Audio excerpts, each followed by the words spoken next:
మైలవరంలో జరుగుతున్న పరిణామాలు, కల్తీ లడ్ల వ్యవహారం పక్కదారి పట్టించడం కోసం జరుగుతున్న పరిణామాలని ప్రజల దృష్టి నుంచి మరల్చడం కోసం మాజీ మంత్రులు ఇద్దరు, అటు అంబటి రాంబాబు గారు, ఇటు జోగి రమేష్ గారు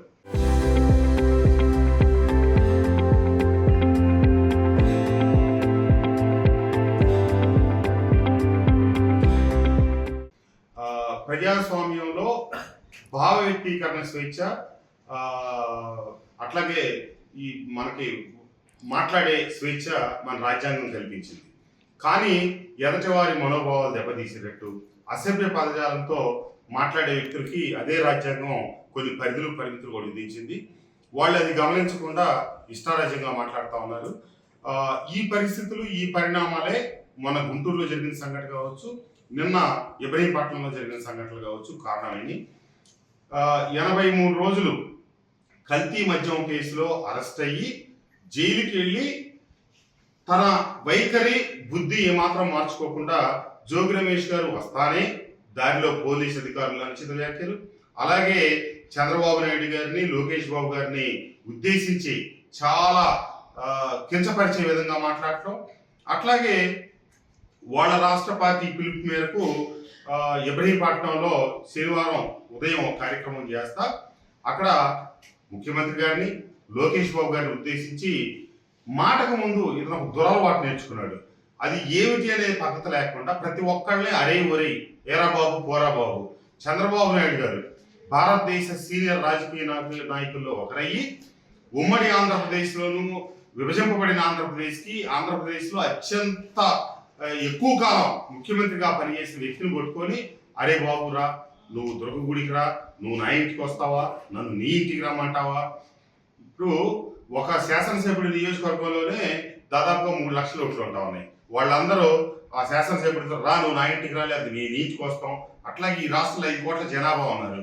నీలాంటి మాజీ మంత్రులు, మాజీ ఎమ్మెల్యేలు, ప్రజాప్రతినిధులు ఒక 50,000 మంది ఉంటారు. వీళ్ళందరికీ ముఖ్యమంత్రి గారు సమాధానం చెప్పి నువ్వు వచ్చి గుళ్ళల్లో ప్రమాణాలు చేయమంటే చేయటానికి ఇక్కడ ఎవరు తేరగాలేరు. గతంలో మీ జగన్మోహన్ రెడ్డి గారు ఎక్కడ చేశాడా, లేకపోతే జగన్మోహన్ రెడ్డి గారు ఎక్కడ వస్తాడా చేస్తాడో చెప్తే అట్లాగే మేము కూడా చంద్రబాబు నాయుడు గారు చూపిస్తాడు, నువ్వు నేను ఇద్దరం గెలిచిన ప్రమాణాలు చేస్తాం.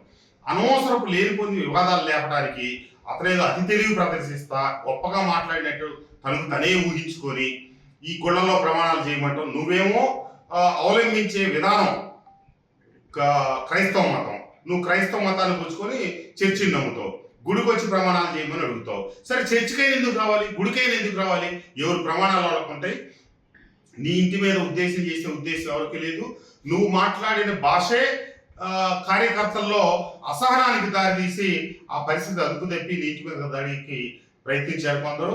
దాన్ని అటు పోలీస్ శాఖ వారు కావచ్చు, ఇటు కూటమి నాయకులు కావచ్చు చాలా మేరకు వారించి చాలా పెద్ద నష్టం జరగాల్సిన దాన్ని పూర్తిగా ఆపడం జరిగింది. నేను వైసీపీలో పనిచేసినప్పుడు కూడా ఎక్కడైనా ఎవరినైనా తిరిగితే వాళ్ళకి మంచి అప్రిసియేషన్ ఉండేది, వాళ్ళని బాగా గౌరవించేవాళ్ళు. వాళ్ళకి భుజం తట్టి, వెన్ను తట్టి, మీ వెనక మేమున్నాం, ఇంకా బాగా తిట్టండి, ఇంకా బాగా కొట్టండి అన్నట్టుగా పొగడతలు ఎన్ని ఉండేవి అన్నమాట. కానీ ఇక్కడ కూటమి ప్రభుత్వం అదే లేదు. ఎక్కడైనా తప్పు చేస్తే, ఓ పొరపాటు చేస్తే నిన్నటి నుంచి నాకు నేను ఊళ్ళో లేకపోయినా, ఈ సంఘటనతో నాకు సంబంధం లేకపోయినా, ఈ సంఘటనల్ని నాకు అవగాహనలోకి రాకపోయేటప్పుడు కూడా ఇక్కడ బాధ్యుడిగా నేను ఉన్నా కాబట్టి నాకు మా హోంమంత్రి గారి దగ్గర నుంచి, ముఖ్యమంత్రి గారి దగ్గర నుంచి, మా కూటమి పెద్దలందరూ ఫోన్ చేసి ఇట్లాంటి ఇంకోసారి పునరావృతం కాకుండా మీరు కట్టుదిట్టమైన చర్యలు తీసుకోండి అని మందలించడం జరిగింది. అది ఇక్కడ ఈ కుటుంబంలో ఉన్నటువంటి సాంప్రదాయం. అక్కడేమో తిడితేనో, ఇళ్ల మీద దాడికి వెళ్తేనో, ఎంత వల్గర భాషతో మాట్లాడితే అంత గొప్ప నాయకుల కింద పరిగణింపబడతా ఉన్నారు వైఎస్ఆర్ కాంగ్రెస్ పార్టీలో. కాబట్టే వాళ్ళు ఈ రకంగా బరితెగించి మాట్లాడుతూ ఉన్నారు. ఒకసారి మనం కూర్చున్న పీఠాన్ని మనమే పాడు చేసుకుంటే, ఈ పదవికి మనమే కళంకం తీసుకొస్తే భవిష్యత్తులో ఈ పదవికి ఉండే విలువే ఉంటుంది అనేది మీరు గ్రహించుకోవాలి. ప్రతిపక్షంగా మీరు ఎంతటి విమర్శనైనా చేయండి, ఆ విమర్శకు సమాధానం చెబుతాం. కానీ దుర్భాషలాడటం, దిగజారి మాట్లాడటం దయచేసి వద్దు.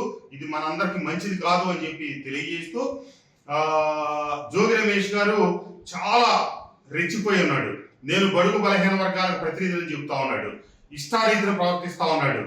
ఆయన మనందరికి తెలిసిన ఒక సామెత ఉంది, తెగించినోడు వీధికి పెద్ద అయితే బరి తెగించినోడు ఆ, ఊరికి పెద్ద అయితే ఇడి చేసుకున్నాడు జిల్లాకి పెద్ద అంట. ఈ జిల్లాకి నేనే తోపుని లేకపోతే నేనే ఈ జిల్లాకు మోనార్క్ అని చెప్పి చెప్పుకుంటున్నాడు. అంటే ఈ రకంగా దిగజారిన భాషా ప్రవర్తన వల్ల ఈ జిల్లాకి నువ్వు పెద్ద అయ్యావనే విషయంలో చూస్తే మటుకు మేమందరం బాధపడతా ఉన్నాం. ఎందుకంటే నువ్వు నాతో తలపడాలనుకుంటున్నావు కాబట్టి ఇట్లాంటి వ్యక్తితో నేను రాజకీయం చేస్తుందని చెప్పి నేను తలదించుకుంటా ఉన్నాను. ఒకప్పుడు కృష్ణా జిల్లా అంటే ఎందరో మహానుభావులు ఇక్కడి నుంచి పనిచేశారు. పేర్ని కృష్ణమూర్తి గారు కావచ్చు, కాకాని వెంకటరత్నం గారు కావచ్చు, పిరవనేని కోటేశ్వరరావు గారు కావచ్చు, ఈ నియోజకవర్గం నుంచి చెరుమూరు వెంకటరావు గారు, లేకపోతే కోమటి భాస్కర్రావు గారు, ఎందరో మహానుభావులు. అట్లాగే కాగిత ఆయన వెంకటరావు గారు ఇచ్చారు. పెద్దలందరూ ఈ జిల్లాకి ఎంతో పేరు తీసుకొచ్చారు. కానీ మనం రోజు రోజుకి దిగజారి కనుక ఈ భాష ఉపయోగిస్తే ఇది ఈ రకమైనటువంటి ఘర్షణకు దారి తీస్తుంది. నువ్వు 83 రోజులు జైల్లో ఉంటే మైలవరం నియోజకవర్గం ప్రశాంతంగా ఉంది. ఒక్కరోజు నేను మాజీ ముఖ్యమంత్రి ప్రతిపక్ష నాయకుడిని ఉద్దేశించి ఒక్క వ్యాఖ్య చేయరా. నేను ఎన్నో కార్యక్రమాలు చేశాను 83 రోజులు, అంత ముందు కావచ్చు తర్వాత కావచ్చు. ఎక్కడ అనవసరపు వివాదాలకు నేను తావివ్వాల. నా ప్రారంభోత్సవాల్లో లేకపోతే నా ప్రభుత్వం నుంచి నాకున్న కార్యక్రమాలు నేను చేసుకుంటూ వెళ్తున్నా. ప్రతిపక్షంగా నీకు కూడా చాలా కార్యక్రమాలు ఇస్తారు, ఆ కార్యక్రమాలన్నీ చేసుకోవచ్చు.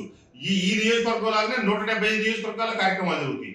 కానీ ప్రతి దాంట్లో కూడా వివాదాస్పదమైన వ్యాఖ్యలు చేసి తనకంటూ ఒక గుర్తింపు తెచ్చుకోవాలని ఇష్టారీతిగా ప్రవర్తిస్తే ఎవరు చూస్తా ఊరుకోరు. నువ్వు గనక ఆ భాష గనక వాడదలుచుకుంటే నీలాగా దిగజారి మేము మాట్లాడలేకపోతున్నాం, అదొకటే మాలో ఉన్న బలహీనత. ఎందుకంటే మా ముఖ్యమంత్రి గారు మా కుటుంబ పెద్ద ఈ రకమైన భాషకు ఆయన అంగీకరించట్లా. వయసులో చిన్నవాడైనా జగన్మోహన్ రెడ్డి గారు మేము జగన్మోహన్ రెడ్డి గారే అంటున్నాం. మా కూటమి ఎమ్మెల్యేలు మంత్రులు కూడా అందరూ జగన్మోహన్ రెడ్డి గారే అంటున్నారు. కానీ చంద్రబాబు నాయుడు గారి కంటే రాజకీయంగా వయసు పరంగా ఎంతో చిన్నవాడే నువ్వు చంద్రబాబు నాయుడు గారిని మాటకు ముందు మాటకు తర్వాత అరే ఒరే అని పిలుస్తున్నావు. కాబట్టి నువ్వు జగన్మోహన్ రెడ్డి గారిని తిట్టించదలుచుకుంటే, జగన్మోహన్ రెడ్డి గారిని కించపరదలుచుకుంటే ఈ రోజు నుంచి నువ్వు చంద్రబాబు నాయుడు గారిని మాట్లాడు. నువ్వు ఏ రోజు చంద్రబాబు నాయుడు గారిని అరే ఒరే అని కాక మాట్లాడితే అదే రోజు మేమందరం జగన్మోహన్ రెడ్డి గారిని కూడా అరే ఒరే అని సంబోధిస్తాం. మామూలుగా మేము మాట్లాడాం. నువ్వు మాట్లాడించదలుచుకున్న రోజు, నీకు జగన్మోహన్ రెడ్డి గారి మీద కోపం వచ్చిన రోజు, ఆయన బూతులు తిట్టదలుచుకున్న రోజు నువ్వు తిట్టలేవు. కాబట్టి లోకేష్ బాబు గారు చంద్రబాబు నాయుడు గారు నువ్వు తిట్టు, ఏమంటే మేము జగన్మోహన్ రెడ్డి గారిని తిడతాం అంటే నువ్వు మా ద్వారా తిట్టిస్తున్నావు జగన్మోహన్ రెడ్డి గారిని. ఆ రకంగానే భావించవలసి వస్తుంది. దయచేసి జగన్మోహన్ రెడ్డి గారు, మీరు ఇతను పూర్తిగా సమాజంలో భిన్నమైన అదుపు తప్పిన పదవీకాంక్షతో కూడిన వ్యక్తి. అతని భాషని అదుపు చేయండి, హుందాతనమైన గౌరవప్రదమైన రాజకీయాలకి అవకాశం కల్పించండి అని చెప్పి కోరుకుంటూ, బాగా గుర్తుపెట్టుకోండి జోగి రమేష్ గారు, మీరు ఒకటంటే మేము 4 అనగలం. నువ్వేదో నీ నోటికి భయపడిపోయి ఎవ్వరూ ఎక్కడికో పోతారనుకుంటే అది పొరపాటు. నువ్వు కర్మానుసారే బుద్ధి, నీ కర్మ సరిలేకపోతే అది నీకే వస్తుంది. నా మీద నా కుటుంబం మీద ఏ దాడి జరిగినా లోకేష్ బాబు గారు చంద్రబాబు నాయుడు గారే బాధ్యులు అని చెప్పి ఇంతకుముందు చెప్తా ఉంటే నేను చూశాను. అది ఎవ్వరూ బాధ్యులు కాదు. నీ కుటుంబానికి ఏ అపకారం జరిగినా, నీ కుటుంబానికి ఏ కష్టం వచ్చినా, నీ కుటుంబానికి ఏ నష్టం జరిగినా నీ నోటి వల్లే జరుగుతుంది. నీ కుటుంబానికి గౌరవ మర్యాదలు వచ్చినా, నీకు రాజకీయంగా ఉన్నతి భవిష్యత్తు రావాలన్నా నీ నోటి వల్లే వస్తుంది. అటు అదైనా ఇటు ఇదైనా. కీర్తి బహురకాలు. ఈ రాష్ట్రంలో ఉన్న రాజకీయ నాయకులందరికీ, చిన్నోళ్ళకి పెద్దోళ్ళకి రకరకాల కీర్తి ఉంది. నీకు ఒక కీర్తి ఉంది. ఆ కీర్తిలో చాలా వేరియేషన్స్ ఉన్నాయి. నీకున్న కీర్తిని గురించి కనుక సగటు ప్రజలను అడిగితే నువ్వు తలదించుకోవాల్సిన పరిస్థితి జోగి రమేష్ గారు.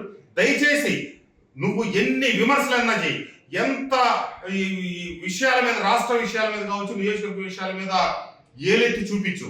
తప్పకుండా మా చేతనైన మేరకు వాటిని సరి చేస్తాం, తప్పులుంటే సరిదిద్దుకుంటాం. మా తప్పులు సరిదిద్దుకునే దానికోసం నీ వంతు ప్రతిపక్ష పాత్రను పోషించు.